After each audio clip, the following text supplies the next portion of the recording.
From the streets of Melrose Park to the trading floor of the Merc, he's fought for every dollar he's ever earned. And now, with personal liberty and our system of capitalism under assault in America, he's here to seize back our rights from the government. With a cigar in one hand and a copy of the Declaration of Independence in the other, he's Shaun Thompson. And this is the Shaun Thompson Show. This looks like a job for me, so everybody just follow me, because we need a little controversy, because it feels so interesting. So in Florida, there is a big push by the Marxist mafia to intimidate people into teaching kids misinformation, skewed, bastardized history that has an agenda of government supremacists. Ironically, they wrap it in racism. Doesn't matter what it boils down to. You can tell from the executive at Pfizer. You can tell from the new crop of doctors. You can tell from everywhere you look in society. Something has gone awry and people are dumber. Does explain all of the Democrats, but this is the reality of our America in 2023. We are facing history fascism that happened 100 years ago. We're facing financial solutions that are more bankruptcy plans than they are solutions because people are dumber. How did they get dumber? School. School has done a disservice. You can tell it by turning on the news. So the good news is there are people making a big push against it. My next guest is one of those people. Her name is Sheri Few. She's the founder and president of the United States Parents Involved in Education. She also has a film being screened. It's called Truth and Lies in American Education in Chicago and available right now on salemnow.com. She's combating the indoctrination in schools that's producing these idiots. Sheri, how are you? I am well, thank you, Shaun. Thanks for having me on again. Well, first of all, I love having you on, but one of the things that you give people hope for is that right now the only answer that I see, the only one, is to homeschool your child. If you love them, homeschool them. And this whole nonsense about not socializing them, well, you could take a look at the gangster disciples here in Chicago. They seem very socialized, and that's what they've been turned over to. So I think we need to completely revamp the way education is done in this country. And quite honestly, I felt that way for quite a while, but never more pressing than right now, as the teachers are the dumbest we've ever had as teachers, bar none. Well, I have to agree with you, as usual, Shaun. I mean, I think we're very like-minded, and I've been at this for 20 years. So I also have been, thinking we need some serious reform for quite a while. But the last few years, it has just become in-your-face crazy, what they're teaching children. It is over the top, and, that's why parents are rising up and pushing back and saying, we're not going to tolerate this. So I agree with you, too, that parents need to get their kids out of these schools. I mean, it is definitely damaging the children in this country. But if they are not able to do that, and even if they do, they need to fight for the other kids that are left behind. Sure. And we need to stop this indoctrination. Well, the specificity is interesting, right? And you get dragged off in the weeds to the specificity, the bastardization of history, the wrong solutions, the wrong formulas. But the reality is, in the grand scheme of things, as you step back, it is the only explanation for the call for communism, the call for collectivism, the call for government supremacy, which is how I like to wrap it all together. This is an entire generation. We have one for sure, possibly two, who think the only answers are to turn over the controls of everything to what we know to be the greatest failures among our society, politicians. And that's all you hear from these children. And they're not just children because they're young. Everybody was young at one time. These are fake, altruistic, virtuous fascists, as every solution they have is about more and more control and the dissolving of the individual rights of everybody. And they've never been more comfortable doing it. So you have to take it, you have to rip out the tree from the root. And this is the root of our problem. Now, how do we possibly combat this when you're talking about hundreds of billions of dollars a year in education? How do you rip out that corrupt root of the teacher union, which produces, obviously, a lot of stupid people who are communists? Well, it is definitely an uphill battle. I will admit to that. But the good news is we are seeing parents that are pushing back and organizing. And so, when politicians see people organizing, they see them at these school board meetings, they see them on social media, they get concerned. And you notice that they do, because all of a sudden their platform's all about education, getting rid of CRT, and all these promises they make, because they do polling too, and they ask, what are the critical issues facing our country? And education, I think, is polling very high. So politicians can be persuaded when they see large numbers of voters organizing and pushing back, and that's exactly what our organization is about. We have 22 state chapters now, and we're growing all the time, and we want a chapter in every state. We want a true grassroots movement of parents and other freedom-loving Americans to rise up, and when they see that, when we have influence over the congressmen and the state legislators through this numbers game, then we are going to be able to make a difference. We have to start at the top and end the U.S. Department of Education and all federal education mandates. We have to restore parental and local control of education. That's the only way we're going to be able to fix this mess. Are you seeing some resistance of people to get involved? Because after all, like every mafia, the Department of Justice has intimidated parents. They haven't intimidated the Sinaloa cartel. They haven't intimidated Antifa. They haven't intimidated the Gangster Disciples or any of these other drug-dealing street gangs that are destroying big cities. Who they specifically went after and who they specifically targeted on national TV by the new, at the time, head of the Department of Justice, or as it should be called, the Gestapo, as what they did is they sent a shot across the bow of parents. And they said, we will be targeting you. And we've seen this in real time. We've seen parents hauled off into parking lots and arrested. You've got the IRS coming on the forefront where they're going to go after parents. What is it like among people? Are they intimidated the way the government anticipated them? Or are they inspired as if they all grew up in Melrose Park, Illinois? Well, what I'm seeing is when the government behaves this way and tries to intimidate parents, it only fuels the flame in our direction. Parents are angry. They're not going to tolerate this. They know that their tax dollars are funding all these mechanisms that are being used against them, and they're not going to tolerate it. So I really think the more that they try to bear down their supremacy, I love that word. I'm going to be borrowing that if you don't mind. Go ahead. Government supremacists. That's the real systemic problem in this country. I love it. I love it. So, yeah, I think that's going to cause our grassroots army just to grow stronger. And we have this great example of it right there in Illinois. And I know we're going to get around to talking about this screening that's happening in Illinois. But our Illinois PIE president, Terry Newsom, has been just attacked viciously by Antifa, they've even been calling his work and trying to get him fired. He had this event scheduled at the Displays Theater, and the city council, the LGBT activists went to city council and intimidated this theater operator. And then he started receiving threats. Even the theater operator, he was being mailed bullets. His neighbors were being encouraged to put dog poop in his trash cans.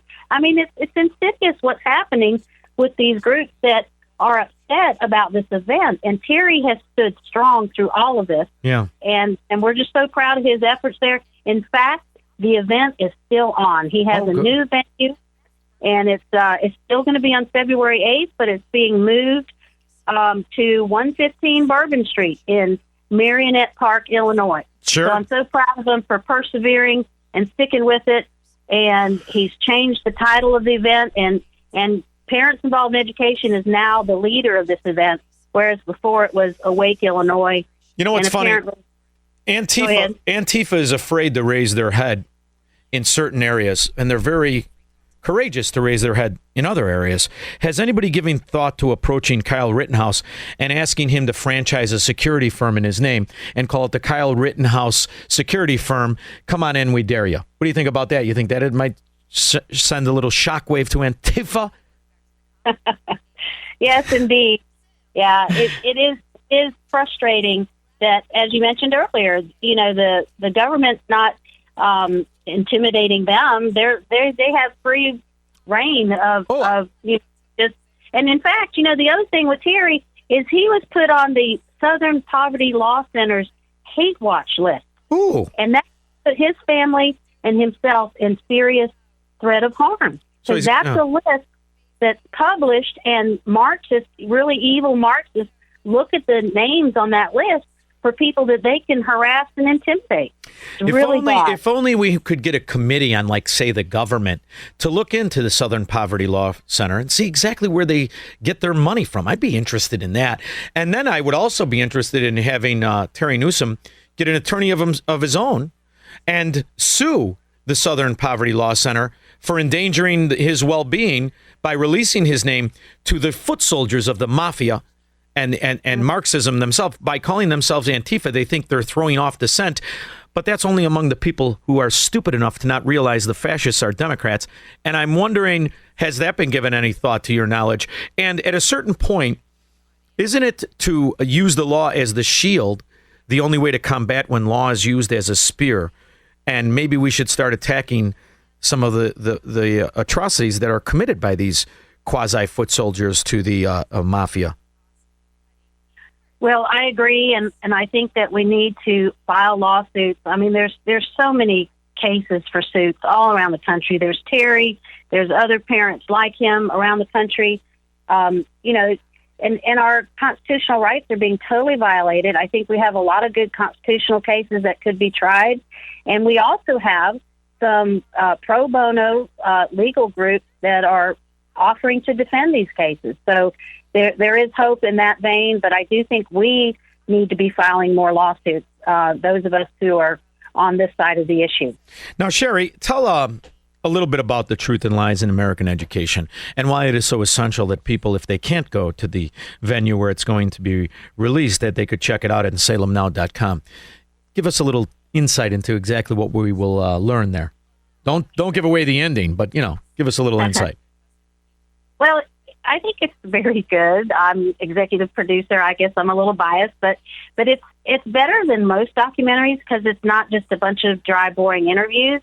It's a storyline, and it features my daughter-in-law, April Few, and her quest to decide what type of education she's going to provide for her children. So she's reading books and interviewing the authors of these books. And these are the cast of the film, these interviews that she does. And what she learned in her journey is just eye-opening. I think the people that watch it, the people in Illinois and all over the country that are watching it, they are shocked to learn what is actually being taught in government schools. So we have these authors and experts and college professors and just an all-star cast of people that are experts on these topics. We expose the critical race theory, the other Marxist theories that are being taught.